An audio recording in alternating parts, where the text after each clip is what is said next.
Welcome back, Razorback Nation. We are back with episode 22 of Hogs on the Hill, your go-to podcast for an in-depth dive into all things Arkansas Razorbacks. Join us as we dissect the victories, analyze the plays, and revel in the spirit of the Hogs. As always, episode 22 is brought to you by our lovely friends over at Homefield. Step into the legacy of collegiate style with Homefield's premium vintage apparel. Embrace the spirit of your alma mater or even just your favorite team with their meticulously crafted, comfortable, and stylish collections. Elevate your game day attire and celebrate the rich history of college sports. Homefield, where tradition meets modern comfort in every stitch. You can use that promo code Variety Sports in all caps to receive 15% off that first order. You know, with all the news last week of Slobberhog being back on the basketball court, go check out all their merch that has Slobberhog. They've got some fantastic things over there to check out that, you know, will help you embrace your own Slobberhog at the games this upcoming season. And, you know, we're glad to be back talking Razorback football after a much needed bye week for this Arkansas Razorback football team. You know, time to get healthy, things like that. It was a good week off for the team, you know, just to kind of regroup, get mentally prepared for this tough matchup this weekend. And we'll dive into that in a little bit. But this week we had SEC Media Days for Arkansas basketball in Birmingham, where we got to hear from Coach Cal on this upcoming season and, you know, how he's feeling about it.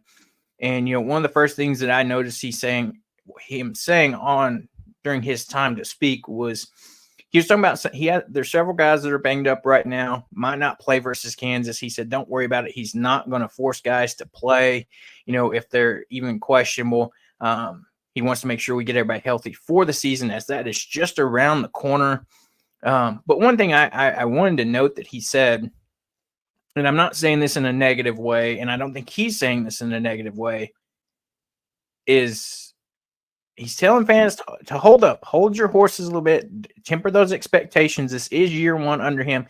Yes, he's a Hall of Fame coach. He can do a lot, but it's like he always goes back to, he came into this program, 0 players.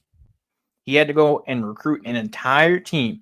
Yes, that team is composed of very talented athletes, some from Kentucky, some from other schools. We know that transferred in Jonas A. Dunelly Davis from FAU and Tennessee, you know, DJ Wagner, Adu Thiero, Zonovir, all coming over from Kentucky, and then those freshmen that he's got coming in.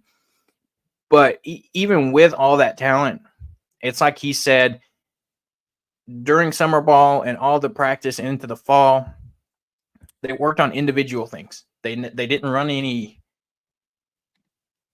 sets or any like team drills or anything like that until just here recently. He said they've been working on individual things. You know, one of the things that cracks me up that he tells the story is he was talking about Trevor in Brazil when he got hired on over at Arkansas. Brazil was one of those guys that he didn't even know he wanted to come back. And when Brazil approached him about that, he was like, you know, that's great and everything, and I didn't know you want to come back. And then one day in practice, he was telling Brazil, he was like, you're better than I thought you were. And Brazil said, I told you, coach, you know, you just wait and see. So, you know, those are some exciting things to, you know, keep in mind. But going back to it is the first season, you know, it would be fantastic to see this Kansas exhibition have a great game and be a close game. But we can't read it too much into that, even if it is a close game, because we knew how that went last year when, you know, we played Purdue really close in the exhibition game, and we saw how that season went. Not saying, you know, you can't judge everything that way, but I don't want everybody to get their hopes up. And I mean, initial thoughts there with, you know, some of those comments by Coach Cal going into the season, with, you know, his expectations and kind of his note to the fans, if you will. I completely agree with him, and we were talking about it on the show, when the hire was first announced. Like, look, he's got to go get a team. He did that. There are a lot of talented players on this team. Questions are still yet to be answered on how well they play together, how quickly they can form that team chemistry that is required to play upper echelon tier basketball. I feel like this is going to be a team where you see spurts of it from time to time, and then you see spurts where they really struggle to jive with each other, and you have careless turnovers because somebody thought a guy was going to drive in and he actually stopped and kicked back out or something. There's going to be some growing pains. I don't think there's any question about that at all. And I think he's right in telling the fans, look, don't freak out when you see those growing pains. It's not the end of the world. This is a hodgepodge mix up of guys that have never really played a whole lot before, besides a handful of them playing together. And so there's a lot to learn and a huge learning curve, especially considering you're going to be playing in the SEC against some of the better basketball teams in the country. And then even when you're not playing in the SEC, you have exhibition games like Kansas. So I don't think that Kansas game is going to be a true testament to what this team is at all, especially the way he's talked about how there's going to be certain players probably not play much. He's probably going to play other players more than he would if it was a normal season game, since it doesn't count. I think it's going to be kind of more of an actual exhibition feel, more so than Purdue did last year, where that felt like a playoff game for some reason, even though it meant nothing. You could tell both teams had a lot of pride and really wanted to win that game and thought they had good things going for them that year. And anyways, that's in the past, but I completely agree with Coach Cal, and I think the fans, while we all do have high expectations, also need to be realistic. You know what I mean? This is a team that's got potential to be great, but if they're not great, nobody needs to freak out because there's a lot of moving pieces that have to intertwine perfectly for this team to be great.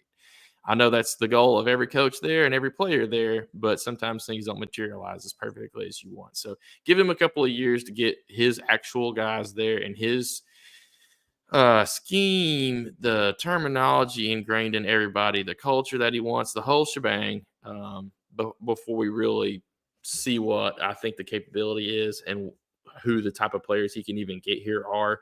I think we've only scratched the surface on that so far, and he's done good things there, but I think he's only scratched the surface. And I think that's why he's saying these things is, look, we've got a good team.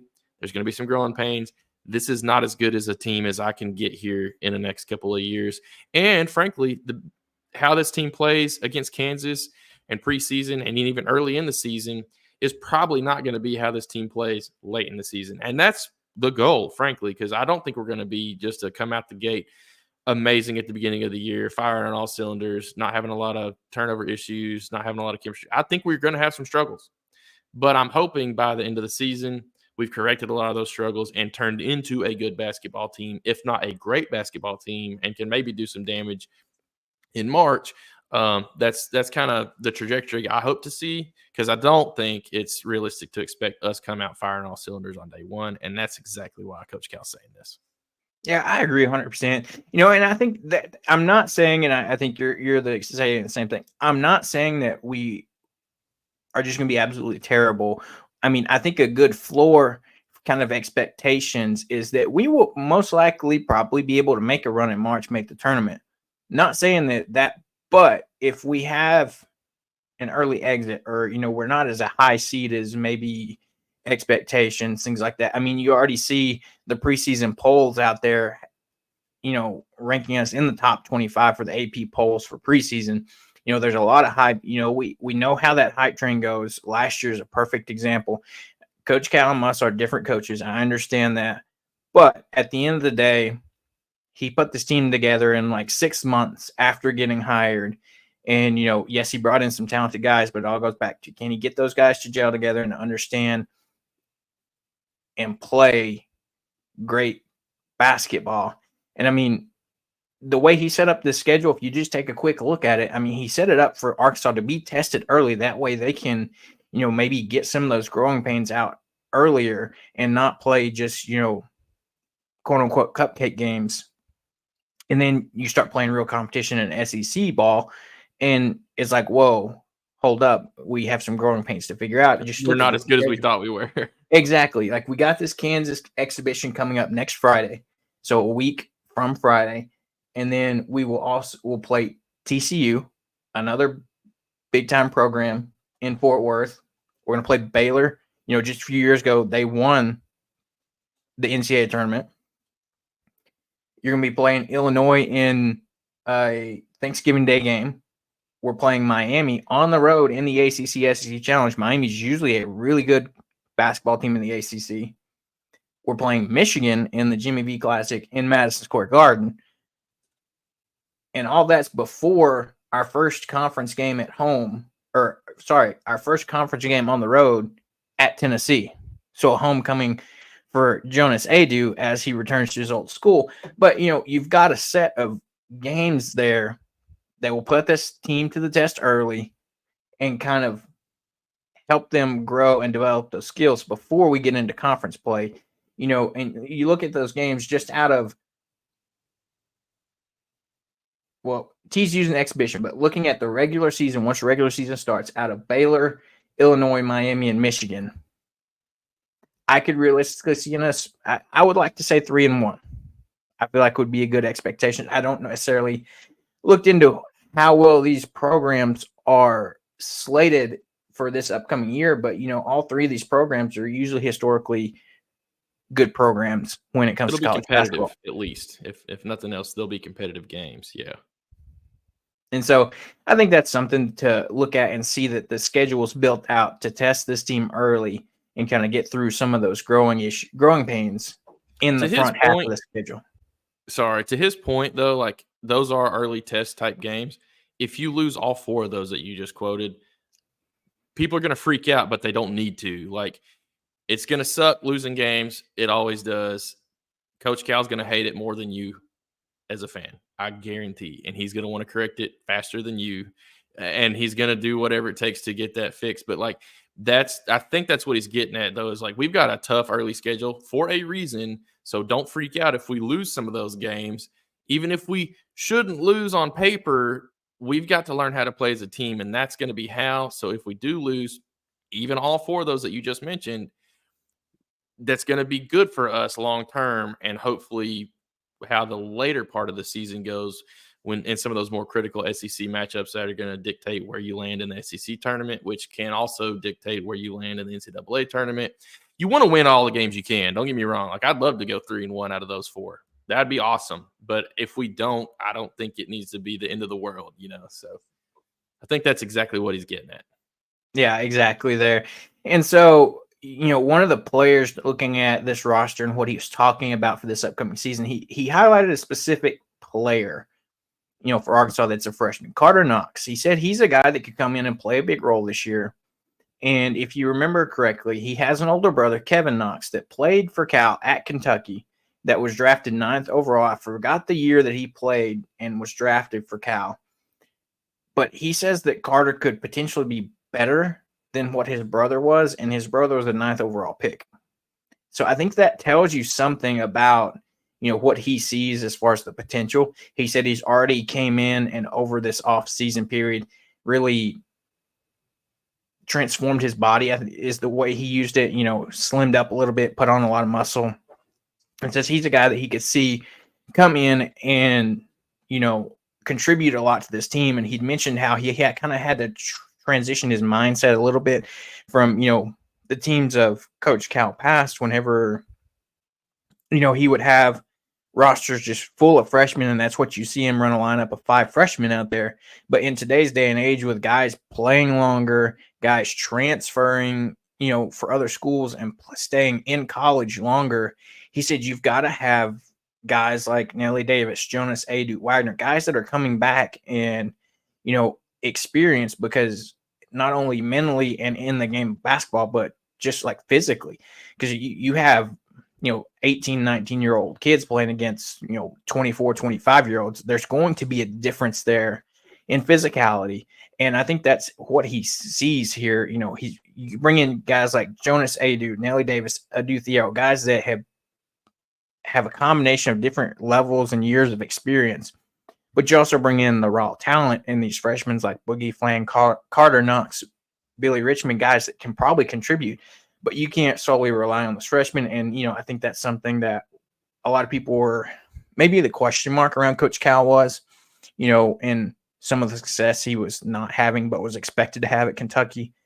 And, now with how he built this team coming over to Arkansas, I think he's transitioning to that and really utilizing that transfer portal to help build a well-rounded team. I think the situation kind of forced him to build a well-rounded team. Getting Brazil back, I don't know if you'd really call that almost like a transfer portal get. I know he was with the program before, wasn't expected to come back, but then kind of changes his mind and does come back. So there's a returner, if you want to call it that. But then going out, bringing in a couple of the freshman recruits he had lined up to go to Kentucky, flipping them to Arkansas, then bringing some of his guys from Kentucky to Arkansas, and then picking up a couple of other players from around the country to come to Arkansas as well, is a real combination of a melting pot, kind of, if you will, to make this team. And he was put in a tough situation to where it required him to use the portal, maybe more than even he was comfortable with. But that might not be the worst thing at the end of the day, getting him a little bit more experienced with it. That's weird to say that Cal's not experienced at something, but you know what I mean? I think every coach is kind of learning the ins and outs of the portal and exactly what to expect from the portal and not expect from the portal and all that kind of jazz. But I think it, like you said, it really helped expand how he approaches building a team compared to, I think he was a little bit more set in his ways at Kentucky. He's been there for so long, and he kind of had a good rotation of guys coming in and guys leaving consistently. But you lost out on the pieces where you really needed a guy to stay for a couple of years or just have a little bit more of that physical development as well as college experience. So I'm excited to see what this team will hold with all the varying degrees of experience you have and varying degrees of talent you have mixed in between the experience and lack of experience. There's a lot of moving variables and parts to kind of mesh together there to create the best roster you can. And it may not be what you think the roster should look like on paper based off, guys' recruiting rankings and how highly they were sought after in the transfer portal. That might not turn into what your starting lineup should be on paper. It might not be that way in reality. So we'll see. I'm excited to see where everybody shakes out and exactly who plays the most, especially once everybody's healthy. I think that's probably another thing that's going to put us behind the 8 ball and why he's wanting fans to temper their expectations. They haven't been able to practice as much as a team as I'd figure he wants to, just probably due to some injuries and things of that nature, like he said. So it's going to be a weird year, but I'm hoping it's a really fun year at the same time. So I agree 100%. And before we move on, one last thing that I kind of wanted to hint at that, I liked what Coach Cal said was he talked about a lot of these guys. And I think the one specifically called out was, DJ Wagner, Adu Thiero, Carter Knox, guys like that are guys that they specifically wanted to play for him. Their parents played for him, or like in Carter Knox's case, brother. They had ties to Coach Cal. He said Carter Knox knew he wanted to play for Coach Cal since he was in 9th grade. So I think that shows a lot of his character, and he does more than just being a great basketball coach. It's his effects and relationships with these families off the court, and that helps him recruit this talent. He connects with these families and really wants to help them out and get these kids to the league to change their lives. And I think that might be something that gets overlooked at times. Everybody's like, oh, he always recruits these high star freshmen and then just puts them in the NBA. But the reason he's able to lock down and get all of these recruits is because he's being very much relatable and real with these recruits and their families. And I think they see that relationship, and that's what makes him adds to his arsenal as a great coach. A lot of it's his reputation for that, and he carries through on his word, and you can really just tell with the way his previous players talk about him. And that, testimonials from your previous players is probably the best tool for recruiting new players, if we're being honest. And so I think that's half of the reason why he's been so successful at recruiting. He is also a good coach, don't get me wrong, but he is a tremendous recruiter. And I think a lot of that is just the way his person people-to-people skills translate to basketball. So he's done a good thing there, and I think it's carried him to a lot of success throughout the years, and I'm hoping that translates to Arkansas, not just Kentucky. 100%. As we move forward, Arkansas soccer is still rolling. Yes, they unfortunately had that one loss that they had when they were ranked number 1, but they're back at it. I'm not sure if we covered it last week, but last week on the 10th, they took on Tennessee and got the win 5-0. We beat Tennessee in both aspects of football, if you will, with their soccer team coming here. And this game was highlighted by freshman Anaya Robinson. She became the team's new goal leader with 9 goals after scoring back-to-back goals in the game in the 11-minute mark. The first was an easy, quick left-footed tap off an assist from Kate Doyle and Kelsey Euler. 19 seconds later, she netted a ball from outside the 18-yard box, and she now leads the SEC in goals. Jalen Brownlee added her 3rd goal of SEC play to put Arkansas up 3-0 in this game in the 20-minute mark off a free kick from Avery Wren. Ella Rogers closed out the first half for Arkansas with her first goal of the season. Jump into the second half, Ansley Erzen scored her first goal of the season and Arkansas's 5th of the game to put Arkansas up 5-0.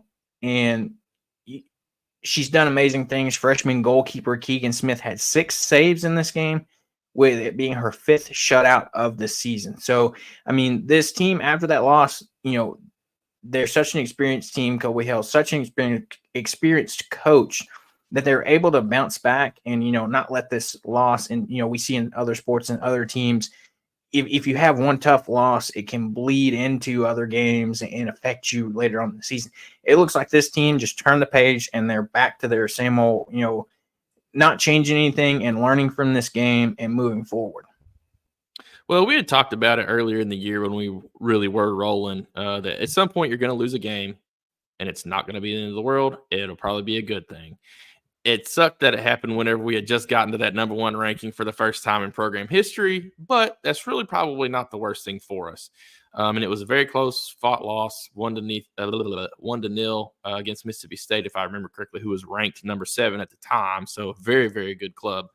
But to your point, to be able to bounce back right after that, kind of get back into your rhythm, some of your star players really stepped up and propelled you to a win with obviously she's a star player, in my opinion. Your freshman goalkeeper, Keegan Smith, has been phenomenal this year. And then you got a absolute arsenal of fronts and defenders that have been playing phenomenally. It's just, this team's good any way you look at it, and everybody's contributing. But yeah, they got right back on track, and it didn't stop there. That's for sure. Yeah, and then they continued that on as they went on the road to Norman, Oklahoma to take on Oklahoma, and Arkansas wins this one 1-0. Arkansas held Oklahoma without a shot on frame for the entire match, and just the 5 shots total in the entire match. Macy Schultz netted 2 goals in the first half, but unfortunately those were called back due to offsides penalties. And then Arkansas finished that first half ahead in shots 7-2, and they finally scored the winning and only goal of this match in the 70th minute off a goal from Taylor Behrman. And Arkansas finished this game with 12 shots on goal compared to Oklahoma's 0. So, this team continues to roll. Their next match will be on Friday, October 18th, this Friday in Austin, as they take on the Texas Longhorns before they're heading back to Arkansas to close out the season with their last home game before ending the season on the road. But at this point, with Arkansas having 1 loss and 1 draw, as of now, I would not be surprised to see Arkansas honestly be a top 4 national seed and get a, number 1 seeding for their part of the bracket for the NCAA soccer tournament. That's what we're talking about right now, and that's what's on the line. Yes, you have the SEC tournament before that, but say they finish out the season with just 1 singular loss. I mean, it's hard not to put them as a top 4 seed, if not the number 1 seed. Yeah, I completely agree. They're doing all the things right, and even their losses aren't loss, and then the tie. But they're to high-ranked teams that you can't be just terribly mad about. It's a good thing sometimes to lose a game or two, and kind of reset your expectation and understanding of how your team functions. So if kind of to your point, if you win out the rest of the season, you will be in that top 4 seeding. There's no way you're not, in my opinion, unless somebody else does the same thing. And I'd have to look at all the standings. I'm not 100% sure. I know we're kind of in that top 5, top 4 mark right now, which is good. But I think if you win out, it propels you even further up those rankings, and you'll probably be back in that number 1, number 2 spot when all said and done. The SEC tournament will have a little bit to do with it, but nothing crazy, I don't believe. So just get out there, keep doing business like we have been. We're winning some good matches against good teams, and we're doing it very, very efficiently and effectively, and in sometimes dominant fashion. So keep that up, and I think the sky's the limit. Yeah, 100% couldn't agree more. You look at it here, Arkansas does move back into the top 5 after these 2 games, ranked number 4 by Top Drawer Soccer and number 5 by United Soccer Coaches. And we got a little bit of a midseason recognition here, or towards the end of the season here. Top Drawer Soccer names Ava Tankersley, number 3, Kate Doyle, number 67, to the midseason national top 100 players list. And they also named Keegan Smith, Anaya Robinson, and Jalen Brownlee to the midseason top 100 freshman list. Keegan Smith coming in at number 3, Anaya Robinson coming in at number 7, and Jalen Brownlee at number 11. So they have 3 of the top 12 in freshmen and then 2 on the top 100 players list.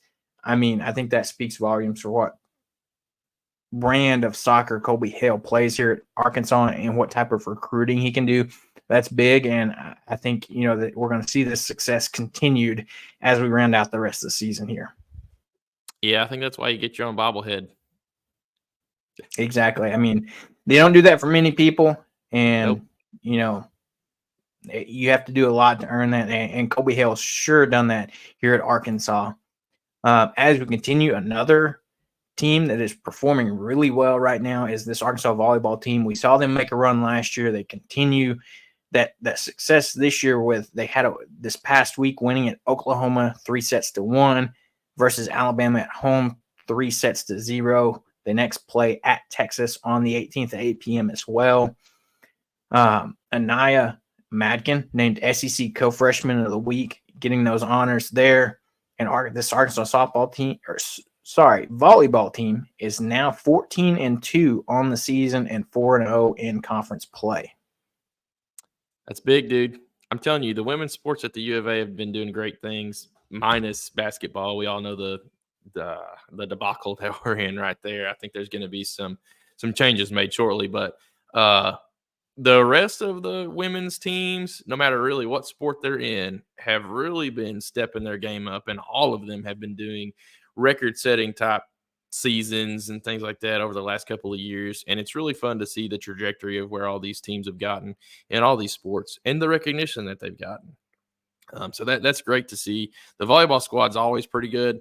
They were pretty dang good last year. I think they're just about that good this year and have a good chance to have another deep run potentially. So hopefully we can get past over some of the hump, if you will, and get a little bit further than we did the last couple of years. So it's kind of the same situation for soccer too.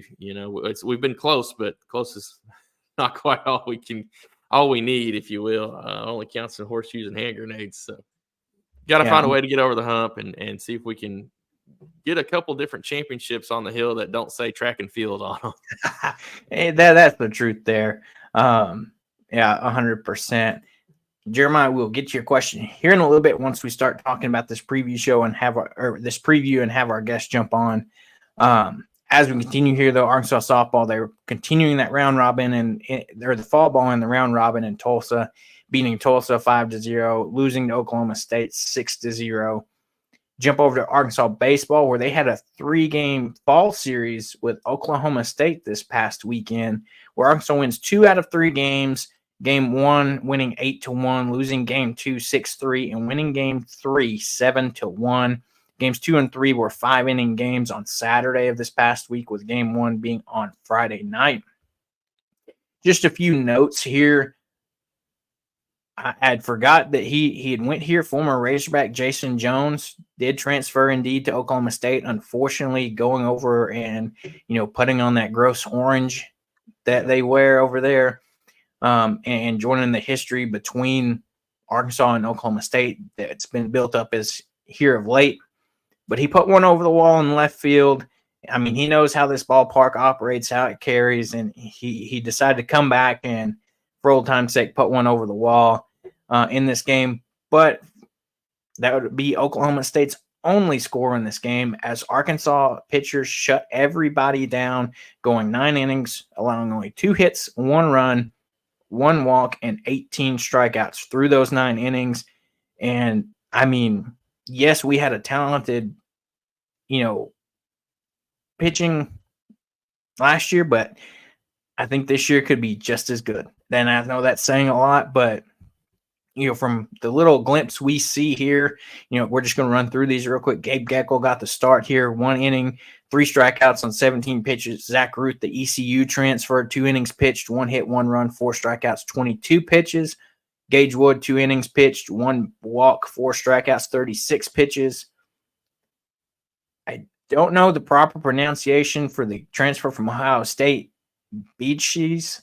1 inning, 2 strikeouts, 13 pitches. Gibbler, a freshman for Arkansas, 1 inning pitched, 2 strikeouts, 13 pitches. Wiggins, the freshman that surprisingly made it to campus, 1 inning pitched, 1 strikeout on 10 pitches. And he also hit 101 on the TrackMan, which is how they track pitches and their placement, which is insane. And then Christian Fouch coming in, 1 inning, 2 strikeouts on 14 pitches. I mean, this is just kind of, we know this is what Arkansas does when they recruit guys and bring in and build, their bullpens. And a couple of transfers help too, that have really good capability. Zach Root for sure. The best thing I see on this is every single pitcher that came into the game recorded at least 1 strikeout.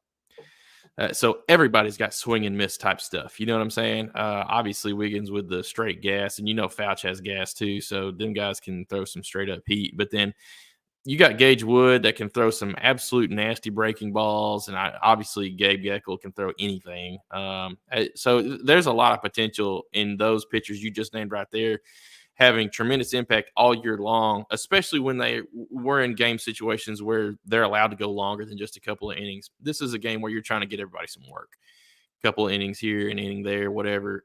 We ran out a lot more pitchers than we would have if this was a Friday night actual season game. So having that depth and the ability for all these guys to come out kind of cold, only getting an inning or 2 each, and understanding that mentally, and every single person really pitched very well. That's awesome to see. It didn't look to me like anybody came out and struggled and got pulled because they were struggling. They got pulled because it was just the next guy's turn to get an inning or 2. So that is awesome to see. The bats were alive enough as well, scoring, I believe, 8 runs. So, I mean, it was a good start to the season, even though it's not technically the season. You got a glimpse of what this team can be. Came back down a little bit to earth, in game 2, but that's not a big deal. It's a 5-inning game. You play another 4 innings, and can we score more runs than they had? Maybe. So you never know. But anyway, this first game was, to me, the true tell of what this team has potentially. And as frequently as Arkansas does it, there's going to be times where you don't win all 3 games of a series.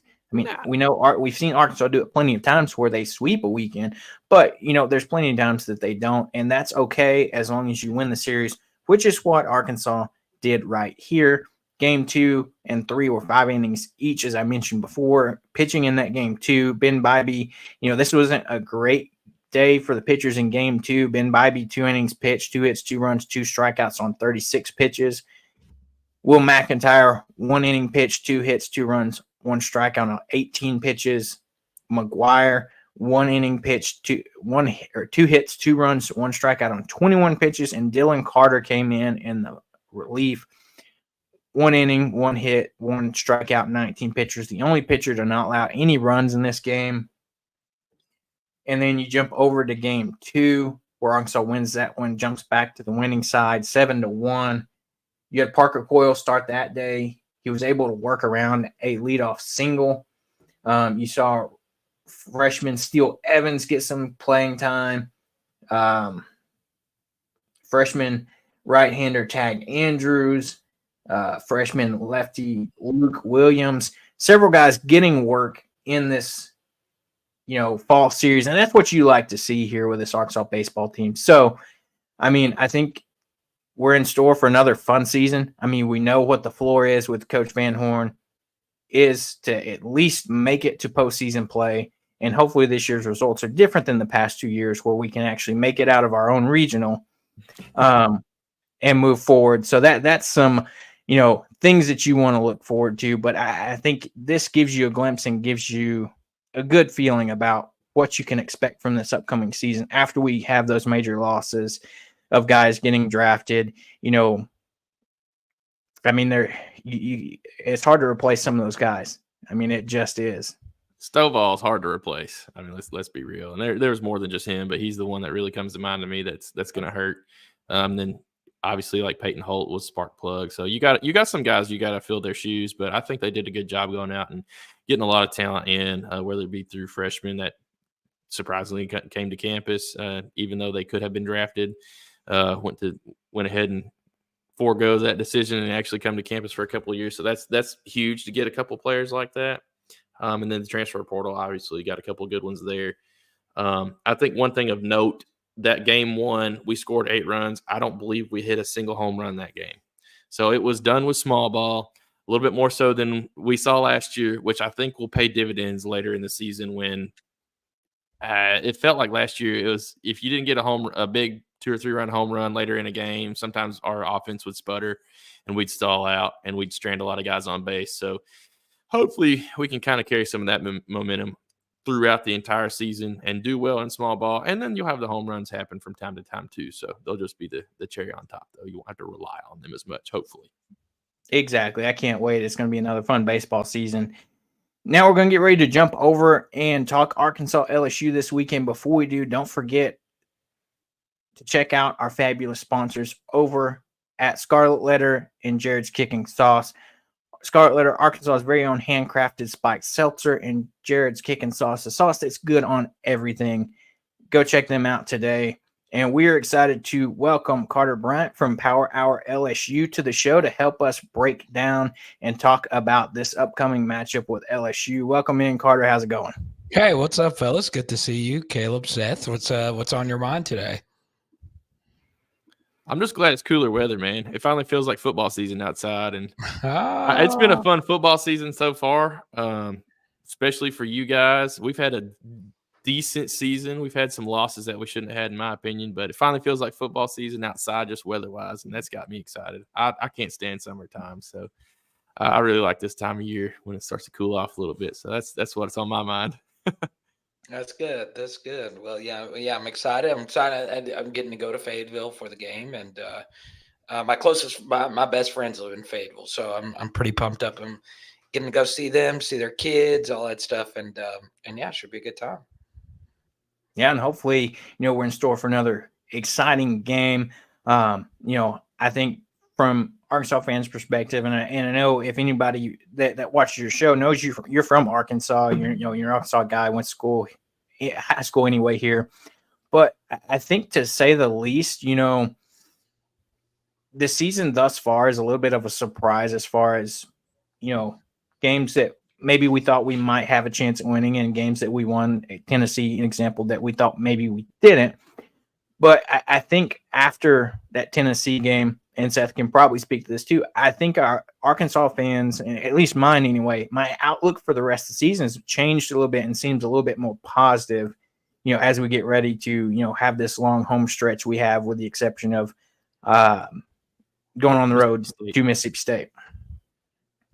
Yeah, I mean, so I cover Arkansas too on Power Hour SEC. I think that's where probably most of your viewers know me from. But obviously, I'm here from the LSU perspective.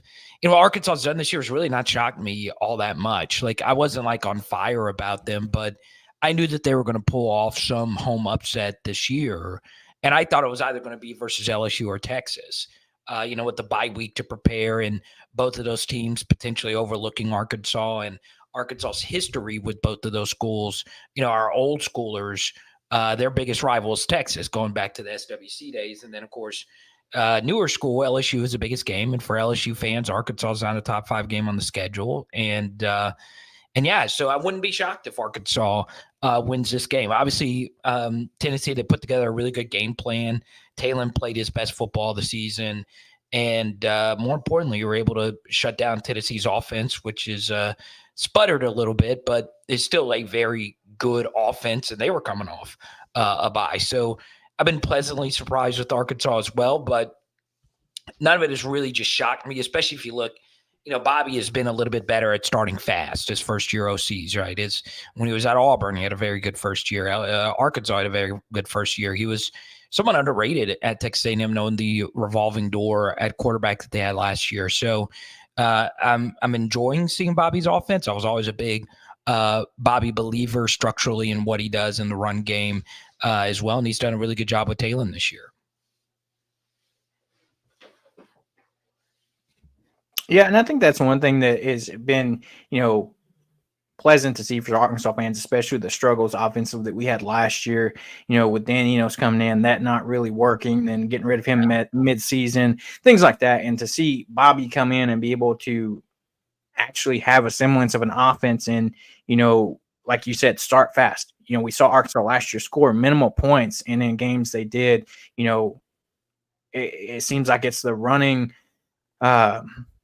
trend of Arkansas being in close one-score games and not being able to finish those. And I think that's something that we saw this past week. Arkansas was able to win one of those close games against Tennessee, which they haven't done in the past. And I think that's big, and hopefully that kind of, sets the tone for, going forward what Sam Pittman and Bobby Petrino is doing here. I mean, we talked about it last week, not 100%. I mean, there's still a lot of season left, but if, Arkansas finishes the season, I feel like 6-7 wins makes a bowl game. With this big win against Tennessee, they play some of these other games close. Yeah. I think Sam Pittman's got another year. Nice. Yeah. Well, what do y'all think is going to happen this weekend? Y'all winning? All right, so here's my take on this, and it was the exact same thing I said against Tennessee.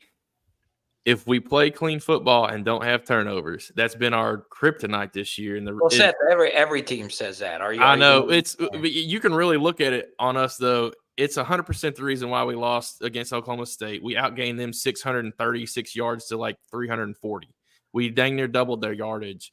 Just had turnover issues that let them stay in the game. And then A&M was very similar situation where we only had 3 points, I believe, at halftime, and we should have been up. I can't remember exactly how that one. No, it was 14-14. Excuse me. Wrong game. Anyways, turnovers still hurt us in that game there towards the end where we had 3 turnovers compared to, I believe, there's 0. And so the margins killed us. If you play clean football, don't turn those games. We've played better, outgained our opponents, done better on defense than our opponents at getting critical stops, forcing punts, things like that. We just given it away with some muff punts and things like that. That's kept our defense back out there on the field and really hurt us. So we finally played a clean game against Tennessee, didn't have a turnover. It was tremendous how much better our team looked due to that. And we had some long sustained drives where we ran the ball well. So obviously I know it's keys to everybody's game. Don't turn the ball over and run the ball well and you'll win or have a very good shot at winning. But it's going to take that for us from here on out to compete or win some of the games we have, with most of the teams left on the schedule being ranked. And very stout teams. I believe LSU has a very, very good defense. You guys showed that last week. It's going to be tough sledding for us, but if we can establish a little bit of run and not turn the ball over, we've got a good shot at winning the game. Yeah. If you struggle in any of those categories, turnover-wise, running the ball-wise, I don't think Talon can do it all with his arm. You're going to have some support in the run game, whether it's quarterback run, whether it's zone runs, option runs, RPO, I don't care. You have to keep the defense on their toes enough to keep the running available. Otherwise, you're really going to struggle against a very good LSU defense. And I'll beat that dead horse even further. Turnovers are going to be critical in this game. I think it's going to be an even enough matchup to where whoever has the fewest turnovers has the best shot at winning the game. Yeah, absolutely. Yeah, I'm excited to see these two teams play, and I've been excited seeing Lena Jackson's development, and And yeah, is that a game worn jersey back there, Caleb? Yes, it is. It's from the Adidas days. Okay, well, whose jersey was it? I've tried looking that up before, and I have not been successful in finding out who it is. Oh, it's not. That's probably not hard. Look, it's a 75 patch. Okay, Right. so what year was the 75th year? What does the 75 represent? Well, I think the thing was when I looked it up, there was multiple people that wore 13, like an offensive player, okay. defensive player. So it's like I don't know which one it would have been. So it could have been either or. I don't remember those names off the top of my head, but I think it was one of those situations where you had multiple people wearing the same number. Oh, nice. Yeah, I'm a memorabilia collector, so I always like seeing game worn stuff. But yeah, But it's hard to see in the corner here. I've got the basketball. It's an Eric Musselman signed basketball, so a little bit of a throwback now, if you will. With you got to throw it away now. You can't keep that.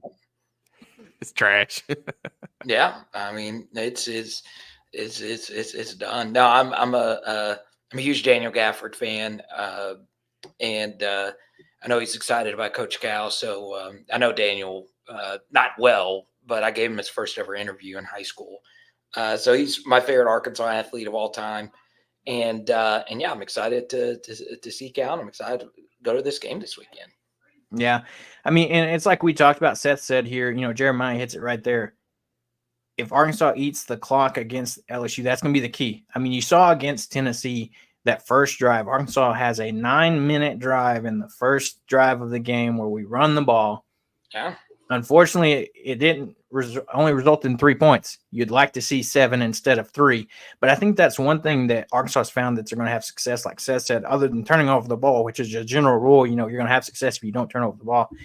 Sustained drives like that, I mean, I think that's going to be big. And even running on the Ripple here says, do we think that Tennessee showed a bit of a blueprint to force Green to beat defenses with his arm and not his legs as much? Yeah, I mean, Taylor Green threw the football amazingly in the Tennessee game, right? They showed a lot of middle of the field close, cover one looks, which is a lot of what Tim Banks has run. I think percentage wise, he's run more middle of the field close, which means you have to complete those go balls down the sideline. And he threw a few great dimes to Andrew Armstrong. Now, LSU doesn't do as much middle of the field close.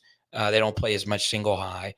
But if you make those throws, you're probably going to win the game, right? Those are high level of difficulty throws. And that's part of the reason why I think, there's been some Arkansas fans that want Malachi Singleton to be the guy.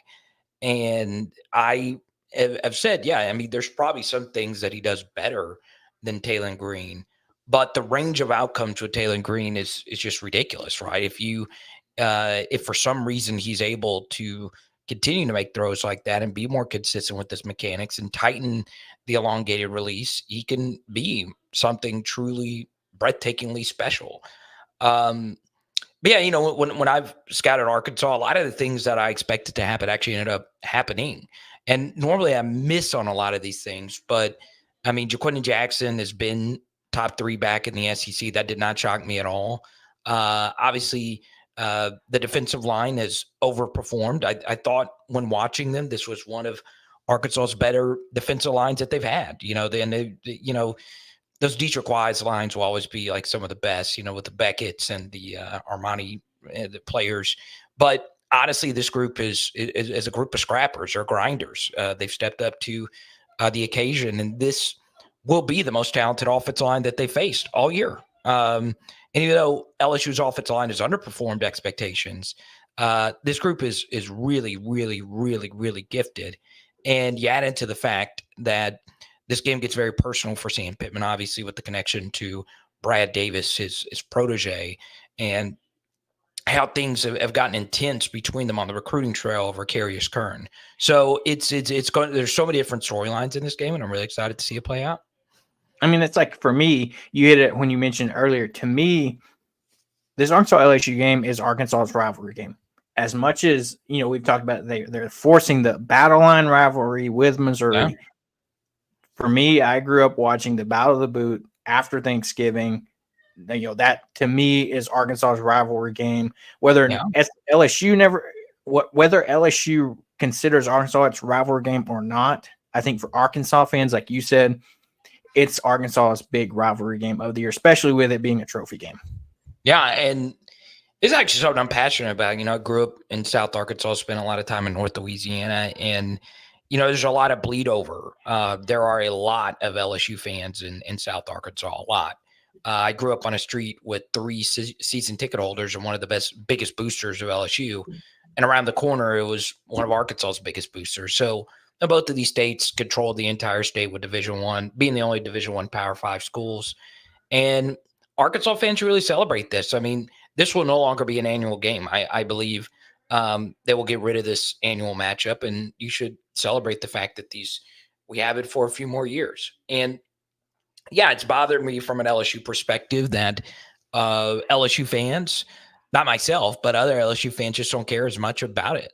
And, I've written about this. I've talked about this when I was at Bleacher Report. I put a national spotlight on it when I was at Sirius XM. I would bring it up there. I've talked to David Basil about it at length. I wish it could be something. And LSU fans just never really embraced it because, they rightfully so. And it's a valid argument. They've just been on a different tier than Arkansas. There is some elitism mixed in there, which, I don't particularly like. LSU doesn't have like a direct rival. But for fans that don't know, LSU cares way more about Alabama. Alabama's number 1. Then probably, ironically, Florida's number 2. Ole Miss, who they just played, is a trophy game. Texas A&M is now the game that they play on rivalry weekend. Oklahoma is going to be the new rivalry week game for LSU, replacing the Texas and Texas A&M stuff. So I'm with you guys. I miss the game being played on Thanksgiving. It was a big part of my culture growing up. It was a big part of everyone's culture. When the games are also played in Little Rock, that was also crazy as well. And there's a lot of national championship implications that have been involved in this game as well with 07 and obviously Arkansas at the Sugar Bowl in 10. And then obviously 2011, the only blowout game of the decade. That was the only game that was decided by more than one possession. So, yeah, I mean, there's a lot of prominent people that have been lucky to meet through Arkansas that's asked me about this at length. And it just, we've all been in one-sided relationships where the one person likes you more than the other. There is some mutual affection between the two. But in this case, there's just not as much love from one school to the other. And that's just how it's been for a while. That's a good take. I think Arkansas fans know it as well, that like LSU doesn't consider us as big of a rival as we consider them. Yeah. I've never fully understood it because there has been some really good history between these two schools. Yes. Especially in my lifetime, but even going back before, some of my lifetime back in the 90s and stuff, there was some decent games played. Yeah. And look, there wasn't, LSU pre-Saban wasn't just some power in the 90s, right? So a guy by the name of Kevin Falk came in and changed everything. I played with the Patriots, and then Saban came in after that and really hit the ground running. And that's when LSU turned into a top 5 power like it is today.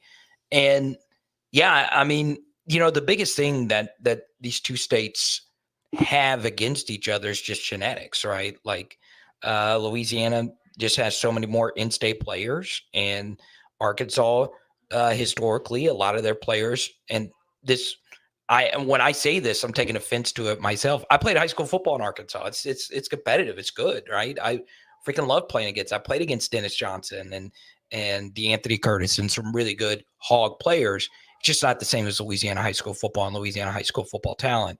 And that's ultimately the reason why there's even a gap between these two schools, right? Whereas Arkansas, of course, probably produces more basketball players than Louisiana does per capita. So there's always been that big difference between the two schools.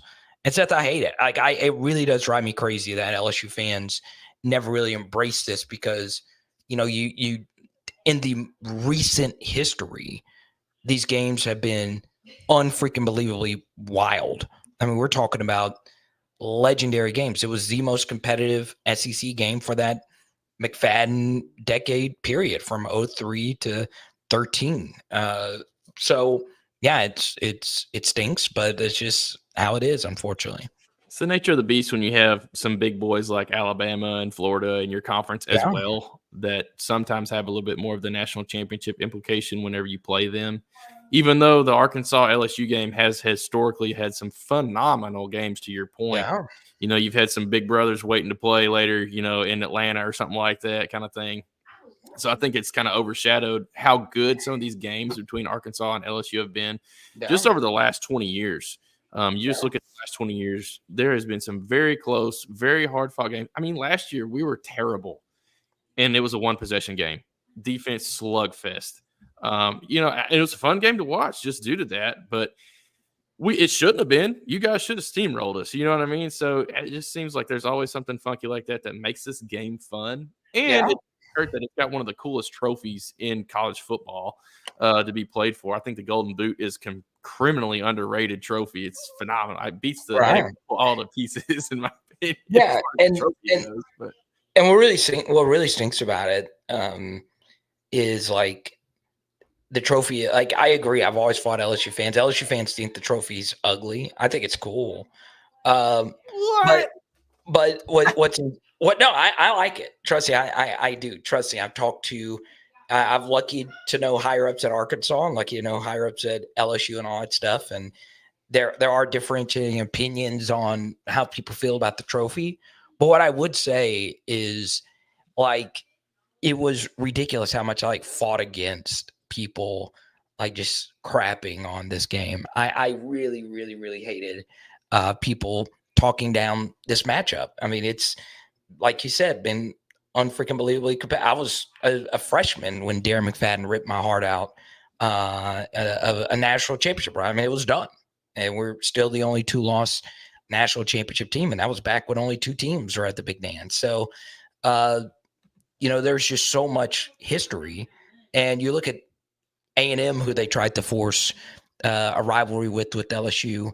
They really didn't have any crazy games outside of 1-7 overtime game, which was nuts, right? But LSU Arkansas has just always been crazy, and I think we'll get another crazy one here pretty soon. But guys, thank you so much for having me. Do you have any more questions or anything before we skedaddle here?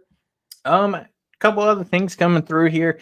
Another one says, I kind of agree with this here, is Luke Haas, star tight end for Arkansas, is extremely talented, has been the biggest missing piece of this Arkansas offense opening up.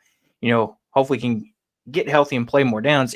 Pittman's even hinted at this, saying they're not able to get the ball to Luke Haas as much because he's having help blocking with the offensive line, whether it be chipping or what it may be. So I think as soon as this offensive line can continue to show improvement, and that will help open up Luke Haas to, Bobby Petrino loves to use his tight ends. I mean, you think about the tight ends he had back when he was at Arkansas before. That's a key piece of his playbook, and you're not able to see that right now. Yeah, it was Chris Gregg and DJ Williams and those guys, yeah. So this is interesting because obviously, the quarterback that everyone wants to compare Taylor Green to is Jaden Daniels, right? Everyone compares the two, which, I understand that it will come off like just totally tone deaf if I say there's no way he can be Jaden Daniels. There is a range of outcome that Taylor Green could be a somewhat watered down version of Jaden Daniels, which isn't an insult because Jaden had arguably the best Heisman season of the modern era. Statistically, he did last year. But the truth be told, when you have a dual threat quarterback like Taylor Green, there's just not going to be as many targets being dished out. Okay. That's just a simple truth. And a lot of dual threat quarterbacks like Taylor Green, who are truly elite runners and not so great processors and scanners and mechanically gifted throwers of the football, he's a first read, and that first read more often than not is going to be Andrew Armstrong. If it's not there, he's probably going to tuck and run, right? That's just the nature of the beast. Everybody goes through this when they have an elite dual threat quarterback. Jalen Milroe's been playing for years, and versus South Carolina this past weekend, he was just locking onto one guy, and if he wasn't there, run, right? So it's hard as a tight end when you're an intermediate guy, right? Like, for instance, I have Power Hour NFL channel, and one of my favorite receivers is a guy by the name of Josh Downs. All right, he's a slot receiver for the Colts, and he gets open all the time. But Anthony Richardson isn't the type of quarterback to feed him the ball, right? Now that Joe Flacco's been the quarterback, Josh Downs has been the most productive receiver in the past 2 weeks out of all slot receivers.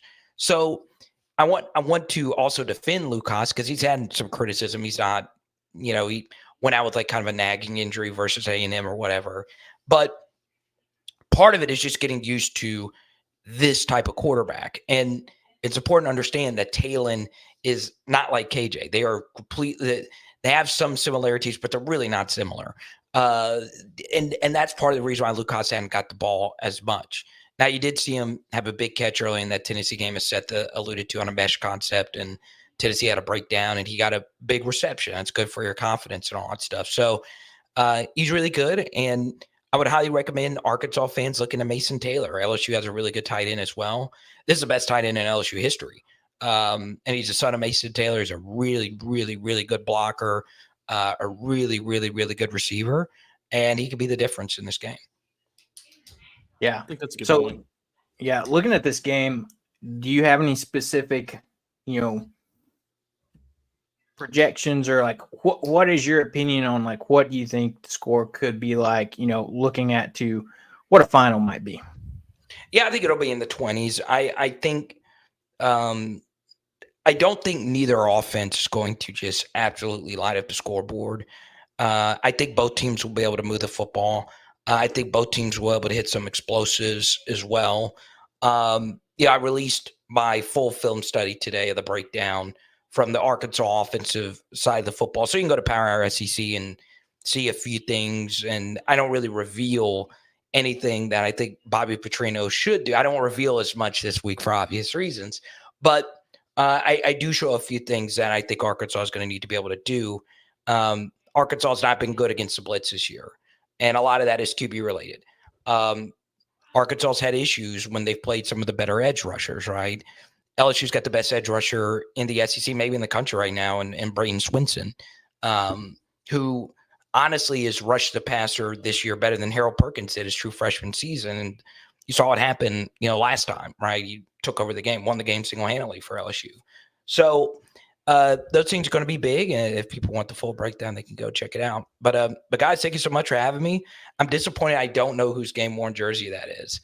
Like, I don't think you understand. Like, I collect game-worn uniforms. I think that's so freaking cool. How long have you been doing the show? Oh, okay, 2022. And do y'all both live in Arkansas? Yeah, Sure enough. So, yeah, we've been doing the show since 2022. The actually Hogs on the Hill is our second iteration of the show. As you know, our first name was we got a lovely cease and desist from the university on our first name, so we had to pivot, and now it's Hogs. What was the first name? So originally, for the first probably year and a half, Seth, that we were Woo Pig Weekly. Too close to University IP since Woo Pig Suey is trademarked, apparently. Even though none of our logos or anything like that were close, but that is insane. Yeah, they swing a big stick, man. Oh yeah, really proud of the brand. Hogs on the Hill sounds better anyway. I appreciate that. And then, do y'all both live in Fayetteville?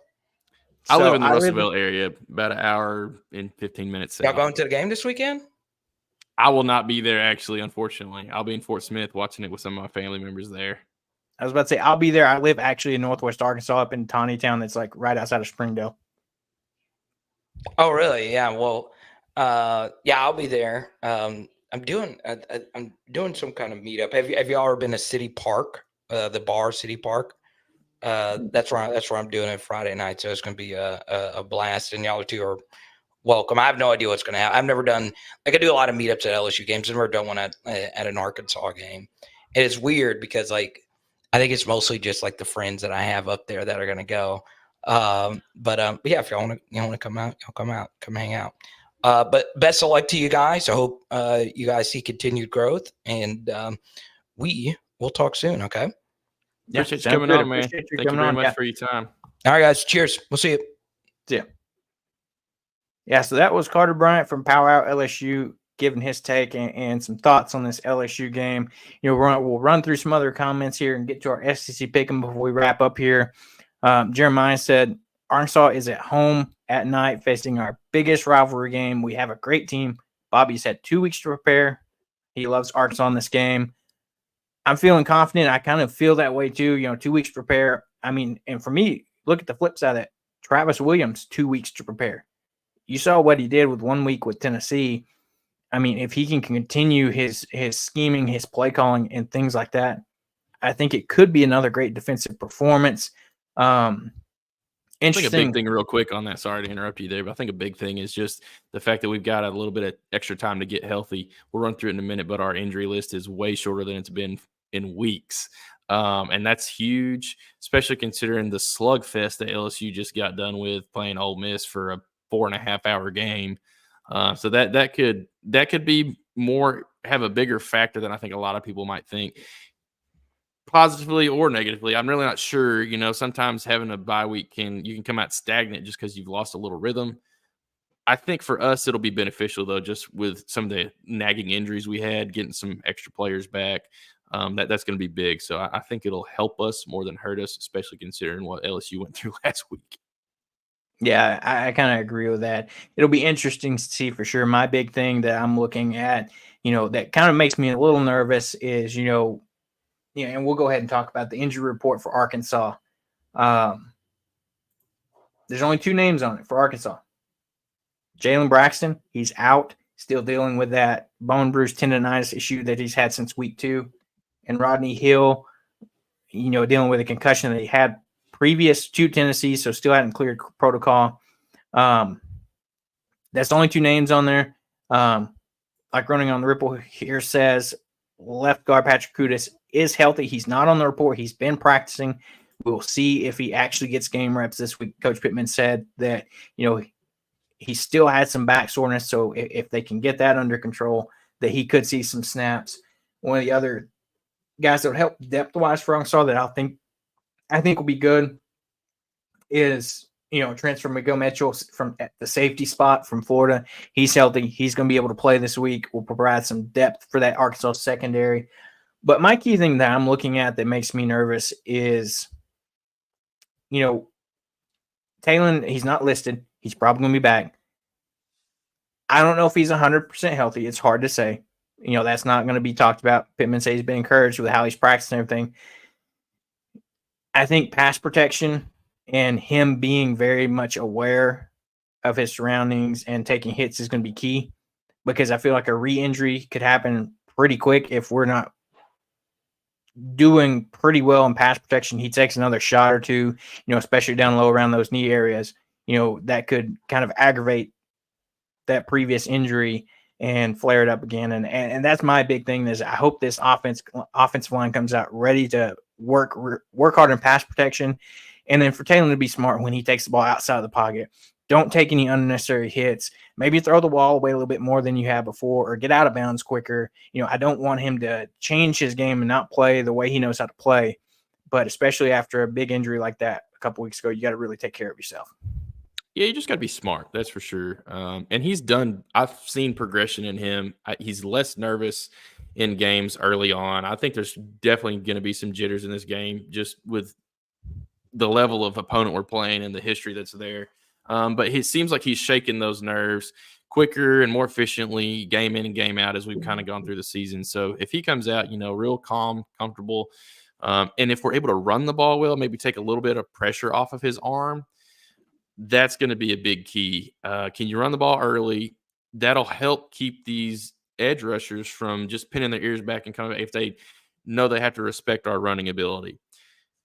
To me, that's probably the key to the game, even more so than winning the turnover margin. I know that's big. You can overcome a turnover too if you execute more of your offensive possessions outside of those turnover ones, very well, and can get off the field on third downs on defense. I think that'll be big. But running the ball in this game, I think, is going to be probably the most critical game that we've had so far, just with how, we spoke about it just a second ago with, I can't remember the guest's name now. Carter, excuse me.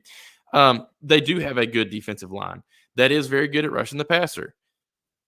how you mitigate that is running the ball well to where those guys have to take that hesitatory step before they really take off to rush and see if it's going to be a run play first or not. So that's going to be huge, I think.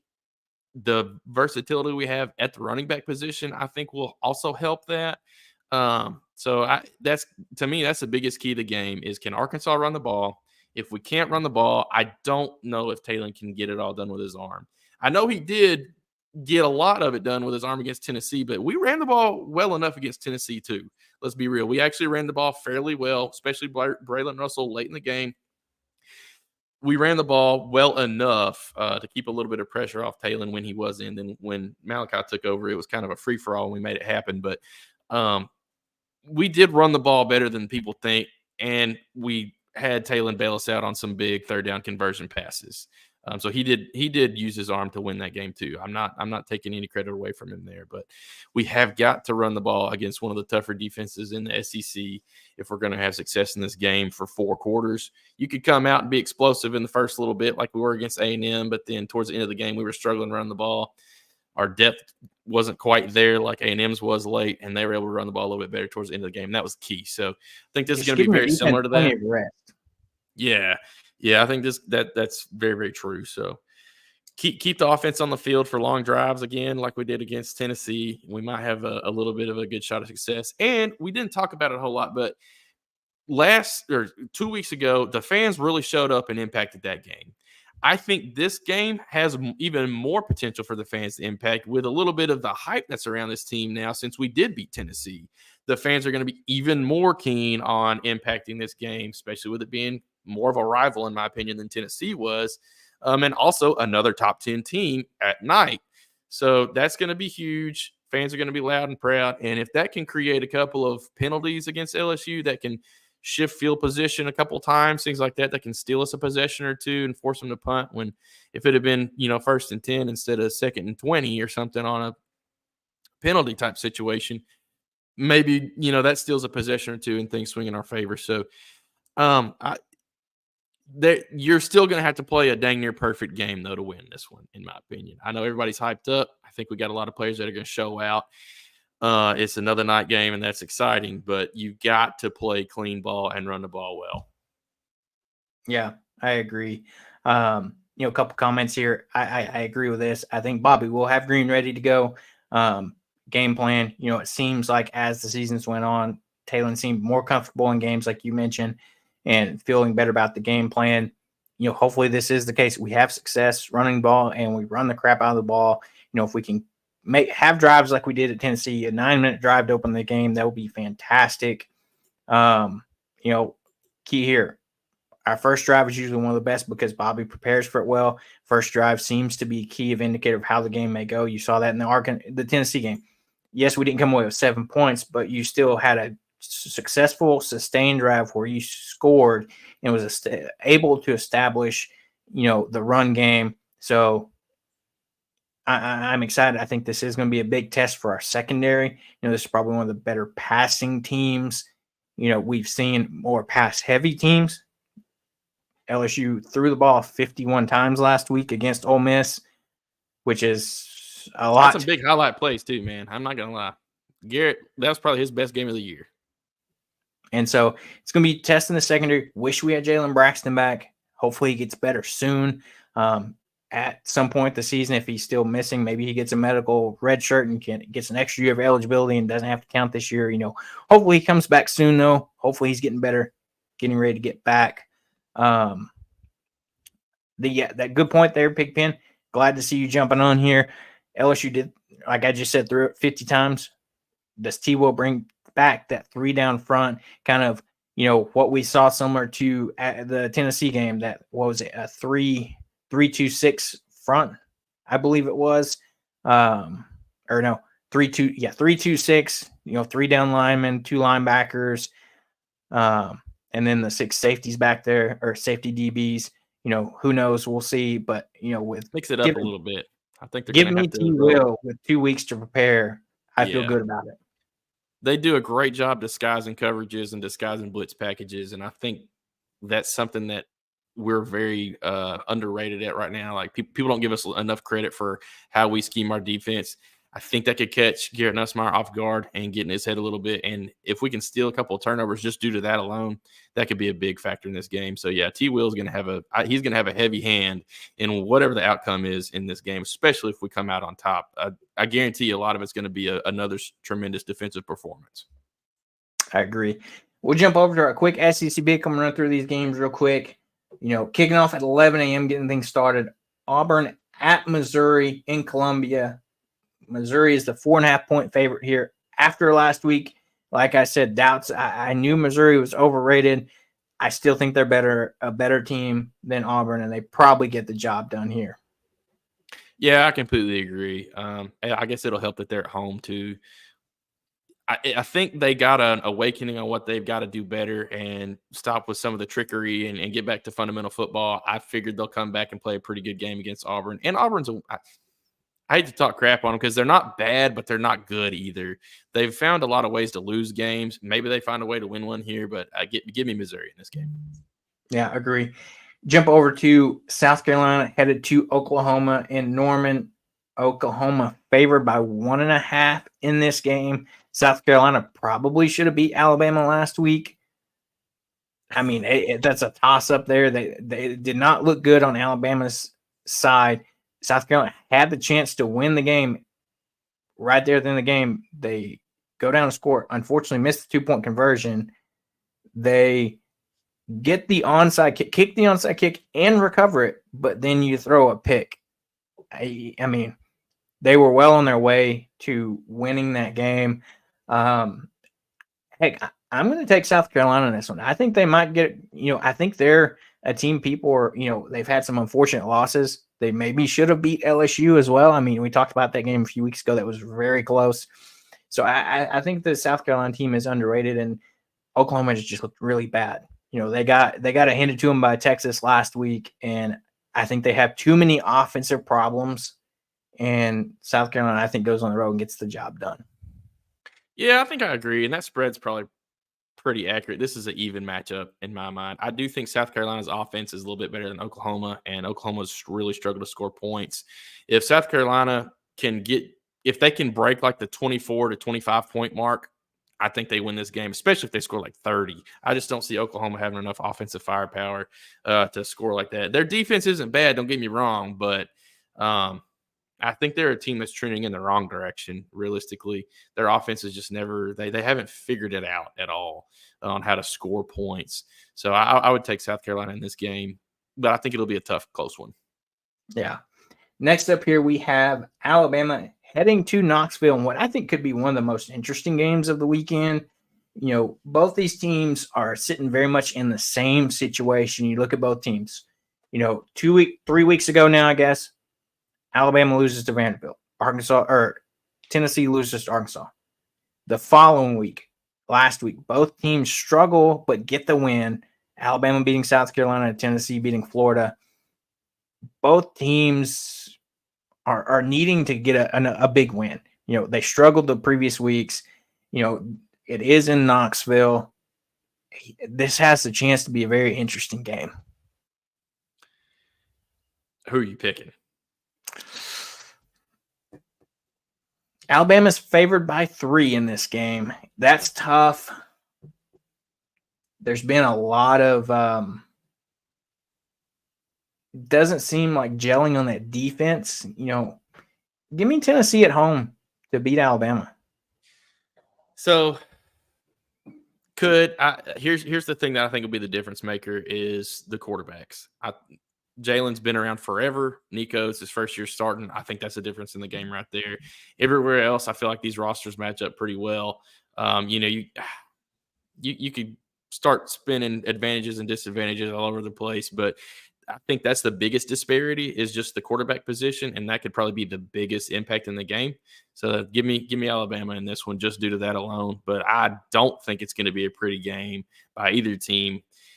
Defenses will probably play better than the offenses unless Jalen can run the ball and throw the ball very well, which would be a little bit of a surprise against a decent Tennessee defense, in my opinion. So give me Alabama, though, maybe by a touchdown. Yeah, okay. Next up here, you have Texas A&M going on the road to Mississippi State. A&M favored by 16 in this game. I think they win this game. I think they cover. I think it's not going to be a pretty game for Mississippi State. I think that A&M's got their quarterback back to where they can actually throw the ball instead of just be so one-dimensional, and that proved crazy advantageous against Missouri, obviously.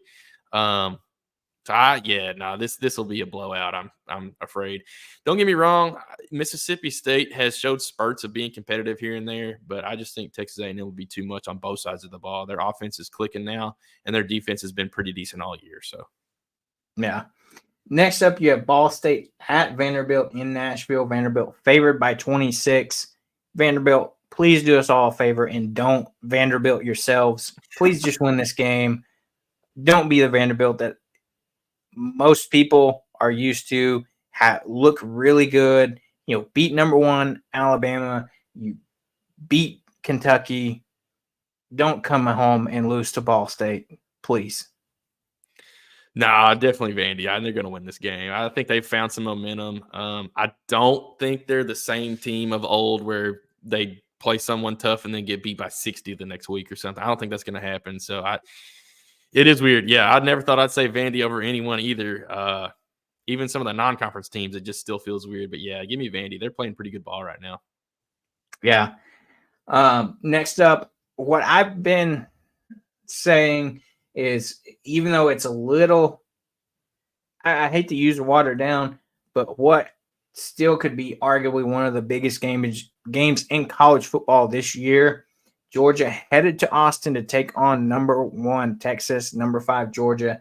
They had that loss earlier to Alabama. They haven't been playing great as of late. Texas favored by 5 in this game. As much as it pains me to say, I'm taking Texas in this one just because week in and week out they've proved they're good. They proved they're deserving of that number 1 ranking.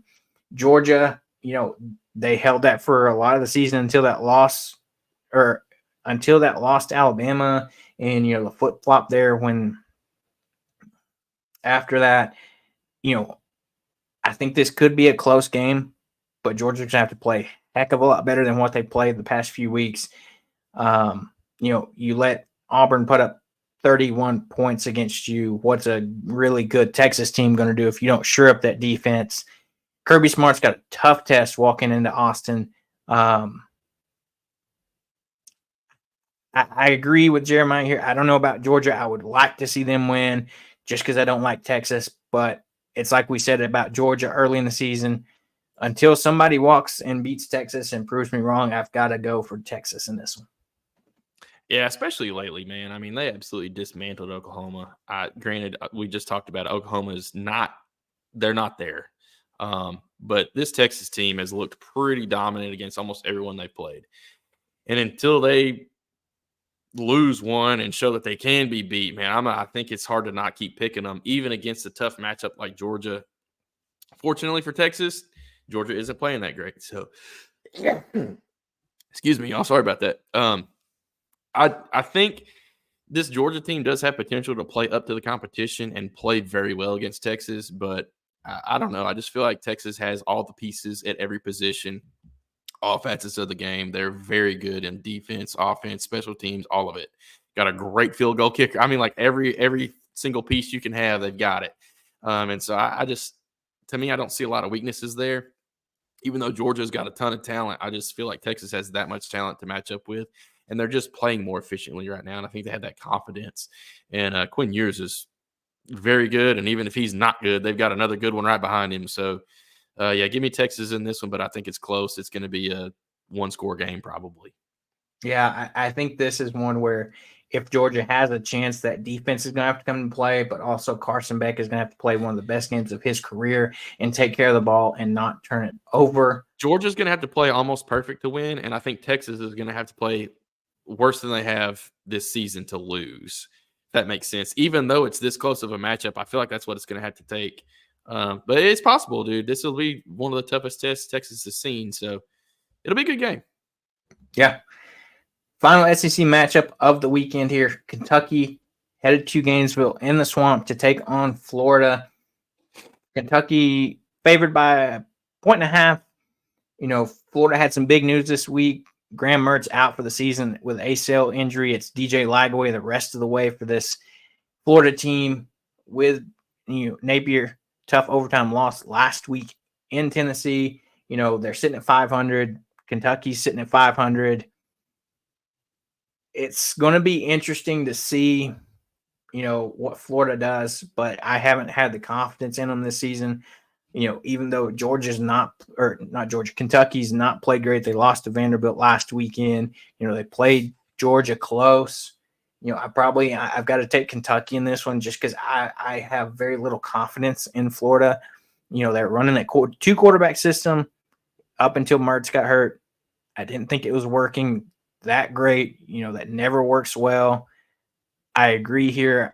I've picked them twice this season, and it hasn't helped me. So I'm not betting on Florida. It could be a close game, but I think Kentucky probably gets the win here in Gainesville.